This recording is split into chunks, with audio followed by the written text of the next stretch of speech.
मैं डॉक्टर रामानंद राजभर घोसी के पास एक छोटी सी बाजार है बलुआ पोखरा का रहने वाला हूँ। और अब यहाँ क्या करने आए? हम यहाँ क्योंकि भारत सरकार के LIO डिपार्टमेंट में यहाँ के लोग अधिकारी हैं जो 3-4 दिनों से हमें संदेश कर रहे थे कि भारत सरकार ने आरक्षण से संबंधित कुछ प्रपत्र को मांग किया है। तो मैं कहा कि भाई अगर यहाँ हमारे ज़िले में मांग की जा रही है तो निश्चित तौर पर हमें जाके वो सारे दस्तावेज को उनको देना चाहिए, इसीलिए मैं आया हूँ। तो सारे दस्तावेज आपने दे दिया? सारे दस्तावेज मैं उनको 1871 से और 2021 तक का मैंने दस्तावेज उनको दे दिया है कि ये हमारे हित में अगर हो जाता है तो हमारी जो आने वाली पीढ़ी है ये काफ़ी लाभान्वित होगी। किस उद्देश्य से ये दस्तावेज मांगा? ये दस्तावेज मांगा गया है चूँकि मैंने कई सैकड़ों पत्र मैंने भारत सरकार, गृह मंत्रालय, प्रधानमंत्री कार्यालय, सामाजिक न्याय मंत्रालय को मैंने भेजा है और अभी भी मेरा पत्र भेजना जारी है। तो वहाँ से इनको इस पत्रों के संबंध में जांच करने के लिए इनको भेजा गया था जो इसी ज़िले में लोग ड्यूटी करते हैं।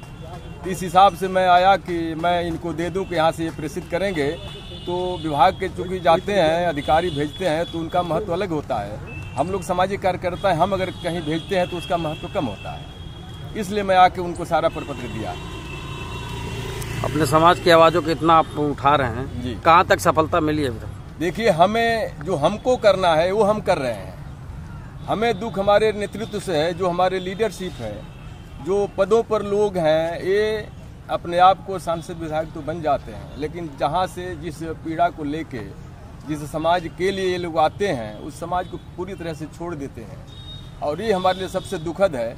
और मैं अपने मिशन में पूरी तरह से सफल हूँ। सरकार को करना है या नहीं करना है सरकार जानती है, लेकिन हम जो कर रहे हैं हम अपने आप में पूरी तरह से संतुष्ट हैं कि हम उस चीज़ को भी अपने हाथ में ले लिए हैं जिस चीज़ से वो सारे दरवाजे इस समाज के खुल सकते हैं आने वाली पीढ़ी का। क्या आपको लग रहा है कि भारतीय जनता पार्टी इस पर विचार कर रही है? भारतीय जनता पार्टी का जो अब तक हमारे सामने संदेश मिला है, क्योंकि हमारे जो भारतीय जनता पार्टी में लीडरशिप है वो मेरे समझ में क्या कर रही है ये लोग हमें तो पता नहीं है, लेकिन जो हमें जानकारी अपने स्तर से है इसमें हमें लगभग 80 से 90% विश्वास हो चुका है कि इस सरकार द्वारा इस समाज का भला करा दिया जाएगा। वो भला होगा अनुसूचित जाति के आरक्षण का। और सरकार अगर ये नहीं करती है तो निश्चित तौर पर सरकार के खिलाफ ये सारे जो हमारे समाज के लोग हैं ये अपने आप को मतदान के समय मतदान करेंगे।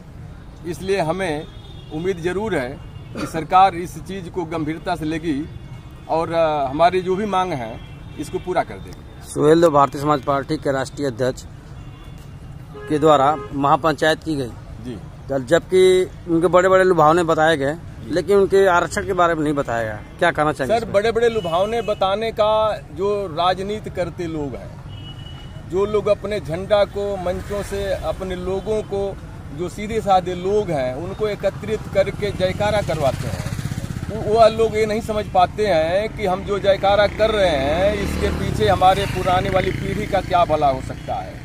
MLA MP जब हम 1980 के दशक में कार्य करते थे सामाजिक संगठन में तो हमारे कोई विधायक नहीं था और हमारे लोग जब इकट्ठा होते थे, हम लोग चूँकि ग्रेजुएशन में हम पढ़ते थे तो यही कहते थे कि हमारा कोई विधायक होता तो संसद विधानसभा में हमारी आवाज़ उठाता।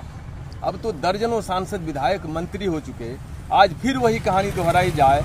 और कल का जो आपने कहा, इतने बड़ा मऊ जिले में मंच लगा और एक दल के राष्ट्रीय अध्यक्ष महोदय भी आए, ना तो उनके द्वारा ना तो आयोजनकर्ता के अध्यक्ष द्वारा इस शब्द का उच्चारण हुआ मंच से कि हम आरक्षण के लिए भी इस मंच का प्रयोग करेंगे। ये काफ़ी दुखद है, जो समाज हित में नहीं है।